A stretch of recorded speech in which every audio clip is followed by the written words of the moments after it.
Hi students. So இப்போ வந்து நம்ம இந்த அவுட்லைன் டெக்ஸ்ட் ஃபீல்டு அப்படிங்கிறது தான் என்னென்னு லேர்ன் பண்ணிக்க போகிறோம். அதுதான் உங்களோட 5th எபிசோடும் கூட. ஸோ பேசிக்காக அதை வச்சிங்கன்னா இந்த மாதிரி உங்களுக்கு ஒரு டெக்ஸ்ட் ஃபீல்டு வந்துடும். இதுக்குள்ளே நீங்கள் போய் டைப் பண்ணிக்கலாம். இவ்வளோ தான், சிம்பிள், ப்ரிட்டி சிம்பிள். ஆனால் இதை நீங்கள் ரொம்ப ப்ராப்பராக தெரிஞ்சுக்கிட்டே ஆகணும். அதனால் முடிஞ்ச வரைக்கும் இதை உங்களுக்கு க்ளியராக சொல்லி கொடுக்கலான்னு பார்க்குறேன். ஸோ இது ஒரு லைன் இவ்வளோ பெருசாக வச்சுருந்தா உங்களுக்கு கண்டிப்பாக ஒன்றும் புரியாதுன்னு எனக்கே நல்லா தெரியும். அதனால் நான் என்ன பண்ணுறேன்னா, இதை வந்து லைன்ஸை முதல்ல பிரேக் பண்ணிடுறேன். இதுக்குள்ளே ஃபஸ்ட்டு பேராமீட்டர், அதாவது ஃபஸ்ட் பேராமீட்டர்னால் அந்த ஃபஸ்ட்டு கமா வரைக்கும் வரது பார்த்திங்கன்னா ஃபஸ்ட் பேராமீட்டர்.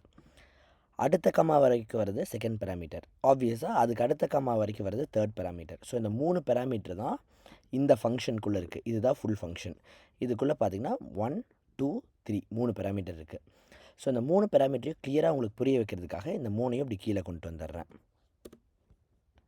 அப்போ இது 3 லைனில் இருக்கிறதுனால இது 3 ஃபங்க்ஷன் ஆகாது.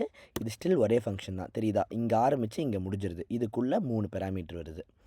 இந்த 3 பேராமீட்டரையும் உங்களுக்கு எக்ஸ்பிளைன் பண்ண போகிறேன். First place holder. இந்த பிளேஸ் ஹோல்டர் என்னென்னா, நாங்கள் போய் டைப் பண்ணுற வரைக்கும் ஏதாவது அங்கே இருக்கணும்ல. இப்போ நான் வந்து இங்கே போய் QWEன்னு அடிக்கிறேன். அதை எதையுமே நான் டைப் பண்ணலின்னா ஹலோன் டிஃபால்ட்டாக இருக்குது பார்த்தீங்களா? நான் டைப் பண்ண ஆரம்பித்து அது காணாமல் போயிடும். அதுதான் பிளேஸ் ஹோல்டர். இந்த பிளேஸ் ஹோல்டருக்குள்ளே நீங்கள் அப்படியே ஸ்ட்ரிங்கை கொடுக்க முடியாது. இந்த பிளேஸ் ஹோல்டருக்கு இங்கே போய் எப்படி ஸ்ட்ரிங்காக கொடுத்தீங்கன்னா இது வந்து எரர் காமிக்கும். எரர் இங்கே தான் காமிக்கணும், ஆனால் இப்படி காமிக்கிற மாதிரி வச்சுருக்கிறாங்க. Not my problem. அது வந்து ஆண்ட்ராய்டோட ப்ராப்ளம். அது கொஞ்சம் ஆண்ட்ராய்டு அப்படி தான் அப்பப்போ வந்து மக்கர் பண்ணும். ஸோ நீங்கள் மொத்தத்தில் புரிஞ்சுக்கோங்க எப்படி வைக்கணும்னா, பிளேஸ் ஹோல்டருங்கிறது வந்து இந்த கேர்லி ப்ராக்கெட் போட்டு அதுக்குள்ளே ஒரு டெக்ஸ்ட்டு ஃபங்க்ஷனை வச்சு அந்த டெக்ஸ்ட்டுக்குள்ளே நீங்கள் வந்து ஹலோ வைக்கணும். ஆக்சுவலி இதை ஏன் இப்படி வச்சுருக்காங்கன்னா, இதுக்குள்ளே நீங்கள் ஒரு இமேஜ் கூட வச்சுக்கலாம். அப்போ இங்கே இமேஜ் கூட காட்டும் மேபி. ஸோ இங்கே ஹலோவுக்கு பதிலாக நீங்கள் 1 2 3 அடிச்சிங்கன்னா ஆப்வியஸாக இங்கே வந்து நீங்கள் ரன் பண்ணி பார்த்தீங்கன்னா இங்கே 1 2 3 உங்களுக்கு வந்துடும். இவ்வளோ தான் பிளேஸ் ஹோல்டர். தெரியுதா? ஸோ பிளேஸ் ஹோல்டருங்கிறது அங்கே நீங்கள் எதுக்காக அப்படிங்கிறதுக்காக நீ உன் பேரை சொல்லு அப்படின்னு நினச்சிங்கன்னா நேம் அப்படின்னு கொடுப்பீங்க. அப்போ அதை பார்த்துக்கிட்டாங்கன்னா அவங்களும் ஓகே இங்கே நேம்னு வரும். வரட்டு காட்டுறாருங்க. இப்போ இங்கே நேம்னு வந்துருச்சா அப்படின்னா நான் இங்கே என் பேரை டைப் பண்ணணும்னு புரிஞ்சுட்டு இங்கே வந்து நம்ம நேமை டைப் பண்ணிக்குவோம். நாமளும் ஏதோ தப்பாக டைப் பண்ணிட்டேன். So you got it right. இதுதான் பிளேஸ் ஹோல்டர். இதுக்கு அடுத்தது வேல்யூ. அதாவது வேல்யூங்கிறதுல நீங்கள் என்ன பண்ணுவீங்கன்னா, முதல்ல ஒரு மியூட்டபிள் ஸ்டேட் வேரியபிள் க்ரியேட் பண்ணிக்குவீங்க. உங்களுக்கு இது எல்லாமே தெரியும். மியூட்டபிள் ஸ்டேட்டுன்னு ஒரு வேரியபிள் வச்சுட்டிங்கன்னா, பேசிக்காக வேரியபிள்னால் என்ன, ஒரு பவுல் மாதிரி. அதுக்குள்ளே நீங்கள் என்ன வேணாலும் ஸ்டோர் பண்ணிக்கலாம். இங்கே வந்து நான் வந்து இதெல்லாம் மறந்துடுங்க. இது வந்து உங்களுக்கு சும்மா குழப்பறதுக்காக தான். இதை மறந்துடுங்க. இங்கே தெரியுதா? வேர்னா ஒரு வேரியபிள் க்ரியேட் பண்ணுன்னு அர்த்தம். ஒய்னா அதுதான் வேரியபிளோட பேர். இங்கே நான் ஒய்ன்னு கொடுக்க தேவையில்லை. நான் ஏபிசின்னு கூட கொடுக்கலாம். நான் என்ன வேணாலும் பேர் வைக்கலாம். நான் வந்து என்னோடய டாக் நேமை கூட வைக்கலாம். என் டாக் பேர் மைலோ. ஸோ நான் மைலோன்னு வச்சுக்கிறேன்.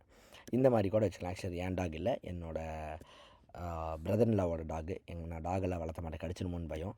சொல்கிறேன் பேசிக்காக நீங்கள் என்ன வேணாலும் நேம் வச்சுக்கலான்ட்டு. ஓகே. ஸோ நீங்கள் வந்து இங்கே என்னென்னா, இங்கே வந்து மைலோன்னு பேர் வச்சுட்டிங்கன்னு வச்சுக்கோங்களேன். அப்போது எல்லா இடத்துலையும் நீங்கள் மைலோன்னு தான் வைக்கணும். இப்போ இங்கே மைலோன்னு மாற்றிட்டோமா, அப்போ இங்கே இந்த ஒய் டாட் வேல்யூங்கிற இடத்துலையும் மைலோ டாட் வேல்யூன்னு வைக்கணும். இந்த இடத்துலையும் நம்ம வந்து Milo dot value equal to 18 வைக்கிறோம். Got it. ஸோ இது ஜஸ்ட் ஒரு பேர் மட்டும்தான். இந்த பேர் நீங்கள் என்னவா வேணாலும் வைக்கலாம்.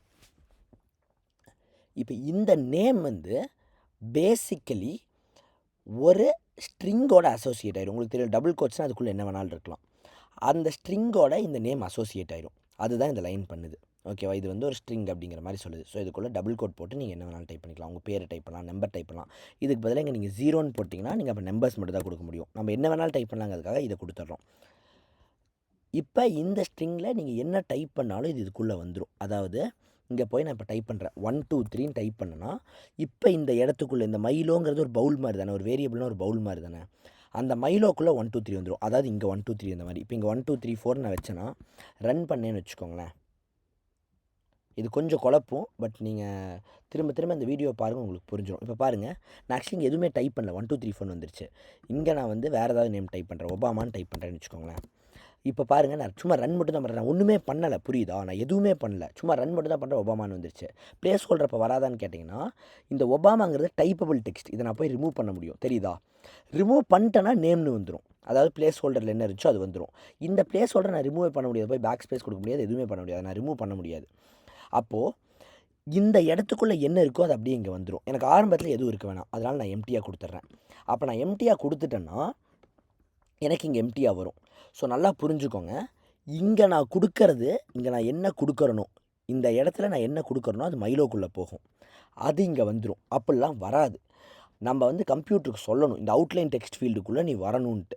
அதுக்காக தான் இங்கே நம்ம கொடுத்துருக்கோம் value equal to milo dot வேல்யூன்ட்டு. அப்போ இந்த மைலோக்குள்ளே நீங்கள் வேல்யூவில் என்ன கொடுத்தீங்களோ அது இங்கே வந்துடும். அதுக்கு தான் இந்த லைன். இப்போ புரிஞ்சுதா? நான் அதனால தான் சொன்னேன் ஒரு நிமிஷம் வெயிட் பண்ணுங்கள் அப்போ தான் புரியும்ன்ட்டு. அது இல்லாமல் நீங்கள் இந்த வேல்யூவில் நீங்களாக போய் ஏதாவது மாற்றலாம்ல. நீங்கள் போய் QWன்னு அடிச்சிங்கன்னா அப்போ இந்த QWங்கிறது மைலோக்குள்ளே திரும்பி போய்க்கும். புரியுதா?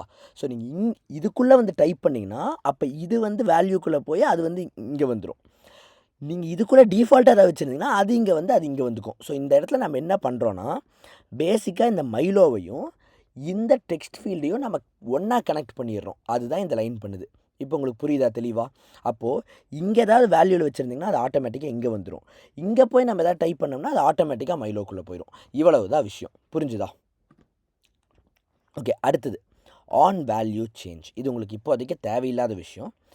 அப்படி நீங்கள் தெரிஞ்சுக்கணும்னு நினச்சிங்கன்னா நான் சொன்னேன் இல்லையா, இங்கே ஏதாவது டைப் பண்ணால் அது வேல்யூக்குள்ளே போகும்ன்ட்டு. அது சும்மாவெல்லாம் வேல்யூக்குள்ளே போகாது. மைலோக்குள்ளே வந்து சும்மாவெல்லாம் போகாது. நீங்கள் இங்கே டைப் பண்ணுறது அதை வந்து இங்கே நம்ம சொல்கிறோம் இட்டுனா நம்ம டைப் பண்ணுறது. இட்டு தான் நம்ம டைப் பண்ணுறது. நம்ம இங்கே என்ன டைப் பண்ணுறோமோ அது மைலோக்குள்ளே போயிடும். அப்போ மைலோக்குள்ளே போயிடுச்சுன்னா என்னாகும்? இங்கே மைலோக்குள்ளே அது வந்துடும். மைலோக்குள்ளே அது வந்துச்சுன்னா என்னாகும்? மைலோக்குள்ளே வந்து இப்போ ஒபாமான்னு இருந்தோடனே இங்கே உங்களுக்கு ஒபாமான்னு காட்டுச்சா, அதனால் ஒபாமான்னு காட்டும். ஸோ நீங்கள் முதல்ல இங்கே ஒபாமான்னு டைப் பண்ணிங்கன்னா அது இட்டுக்குள்ளே வந்துடும். இட்டுக்குள்ளேருந்து மைலோக்குள்ளே போகும். மைலோக்குள்ளேருந்து இங்கே வந்துடும். அப்போ மைலோக்குள்ளே என்ன இருந்தாலும் நம்ம value equal to milo dot value போட்டதுனால அது இங்கே வந்துடும். ஞாபகம் இருக்கா? இங்கே நம்ம ஒபாமான்னு போட்டோன்னே இங்கே ஒபாமான்னு வந்துச்சு.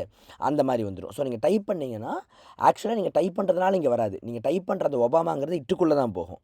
மறுபடியும் சொல்கிறேன், அது மைலோக்குள்ளே போயிடும். மைலோக்குள்ளே இங்கே ஒபாமான்னு வச்சோன்னே என்னாச்சு? இந்த லைனை நீங்கள் கொடுத்துருக்கிறதுனால இதுவும் லிங்க் ஆகி இங்கே கொடுத்தோன்னே அது இங்கே வந்துச்சா? அந்த மாதிரி இப்போ வந்து நீங்கள் ஒபாமான்னு டைப் பண்ணது இட்டுக்குள்ளே போய் மைலோ டாட் வேல்யூக்குள்ளே போனதுனால இப்போ மைலோ டாட் வேல்யூக்குள்ளே ஒபாமா இருக்குது. அப்போ அந்த ஒபாமாங்கிறது இங்கே டிஸ்பிளே ஆகணும்ல. அதனால தான் நீங்கள் இங்கே வந்து ஒபாமான்னு அடிச்சிங்கன்னா அப்படியே நீங்கள் அடிக்கடி நீங்கள் ஒபாமான்னு வருது. இப்படி தான் இந்த அவுட்லைன் டெக்ஸ்ட் ஃபீல்டு ஒர்க் ஆகுது. உங்களுக்கு ரொம்ப குழப்புது, இது புரியலனா சிம்பிளாக வச்சுக்கோங்க. எதுவுமே டைப் பண்ணாமல் இருக்கிறப்ப ஏதாவது காமிக்கணும்ல, அதுதான் பிளேஸ் ஹோல்டர். ஓகேவா? நீங்கள் டைப் பண்ணுற டேட்டா இல்லை நீங்கள் டைப் பண்ணுறதுக்கு முன்னாடி இங்கே ஏதாவது டேட்டா வைக்கணும்னு நினச்சிங்கன்னா நீங்கள் வேல்யூவில் வச்சிடலாம். ஸோ நீங்கள் வேல்யூவில் என்ன வைக்கிறீங்களோ அது இந்த இடத்துல வந்துடும்.